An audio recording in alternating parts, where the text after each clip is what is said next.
Nous avons un chattering incroyable, a déclaré Mir. La moto saute, c'est mon principal problème. Chattering. Les mecs, tu sais ce que ça veut dire, chattering? Si vous aussi vous êtes comme Sonoy qui découvre le MotoGP, alors laissez-moi vous apprendre quelques mots de vocabulaire de base, histoire d'être à jour avant le début de saison, ou bien tout simplement pour vous rafraîchir la mémoire si vous êtes un fin connaisseur, ça peut toujours être utile. Épouvantail. C'est un mot qui revient pas mal en début de saison quand un pilote domine les tests hivernaux, comme ça a récemment été le cas avec Marc Marquez.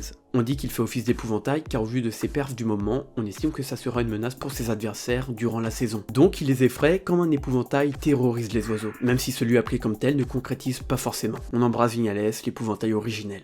Grip mécanique ou adhérence mécanique. C'est ce qui permet à la machine de tenir au sol. Ça comprend les suspensions et les pneus. On retrouve aussi de plus en plus de grip aérodynamique, l'adhérence générée par l'aéro, communément appelé effet de sol ou appui aérodynamique. Mais on vous fera certainement une vidéo dédiée au phénomène. Pour bien que vous compreniez la différence, une moto à l'arrêt, elle est au contact du sol. C'est grâce au grip mécanique. Mais quand celle-ci roule et qu'elle a des ailerons qui l'empêchent de faire des wheelings, c'est grâce au grip aéro. Bon, c'est des termes qu'on voit rarement, mais c'est toujours bon à savoir. Pour ceux qui aient du grip normal, c'est la façon dont le pneu adhère au revêtement. Des fois il va y en avoir beaucoup et des fois très peu. Stop and go, c'est pour définir un circuit sur lequel les pilotes accélèrent et freinent. Bon, ils font ça sur tous les circuits, me diriez-vous. Mais par exemple, le Japon est un circuit stop and go, qui veut dire s'arrêter et repartir. Car il y a des grosses accélérations et des gros freinages. Contrairement à Phillip Island où on privilégie la vitesse de passage en courbe, qui est l'allure à laquelle vous passez dans un virage. Run.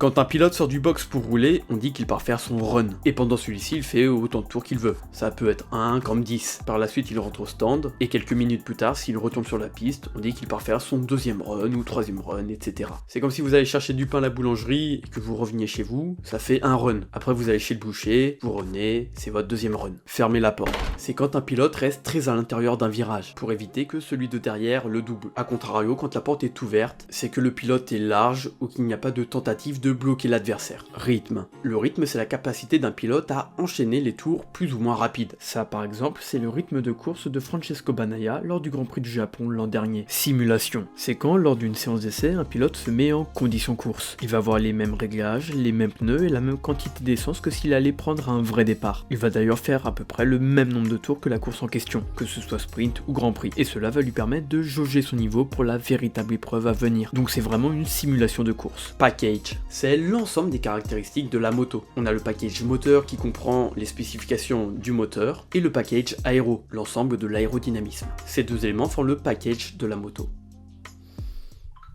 Qui m'envoie des notifs, j'ai pas le temps. Unité. Alors les unités, normalement on voit ça à l'école primaire, mais je peux comprendre qu'il y ait des oublis. On a la minute, ensuite la seconde, le dixième, le centième, suivi du millième. Des fois on dit 2 dixièmes, bah c'est ça. On peut aussi dire 20 centièmes ou 200 millièmes. Et 20 millièmes c'est 2 centièmes, mais 0,2 dixièmes. Alors là, si c'est pas ça, là c'est grandiose. Perdre l'avant, l'arrière. Quand un pilote dit qu'il a perdu l'avant, c'est pas que celui-ci s'est volatilisé. Une perte, c'est lorsque le pneu perd son grip. On dit qu'il décroche. Des fois c'est bref et ça raccroche très rapidement, on appelle ça un sauvetage. Mais quand ça n'arrive pas, eh bien c'est la chute. Cette perte définitive peut arriver de l'avant comme on vient de le voir. Dans ce cas-là, vous risquez le low side, une simple glisse. C'est le cas aussi quand l'arrière décroche. Mais quand il raccroche, ça peut entraîner le high side. Donc le pilote s'envole littéralement. Chattering. Dans l'immédiat, ce mot ne vous parle pas forcément, mais en le traduisant, il va vous être familier, puisque le chattering, c'est tout simplement le dribble. Donc quand le pneu rebondit comme un dribble au basket. Ça peut venir de l'avant comme de l'arrière. Et c'est pas top car ça rend le pilotage compliqué. C'est la fin de cette vidéo, j'espère qu'elle vous a plu. Maintenant vous en savez un peu plus sur les termes propres au monde des Grands Prix. Vous êtes prêts à attaquer cette nouvelle saison. Je vous laisse, ciao.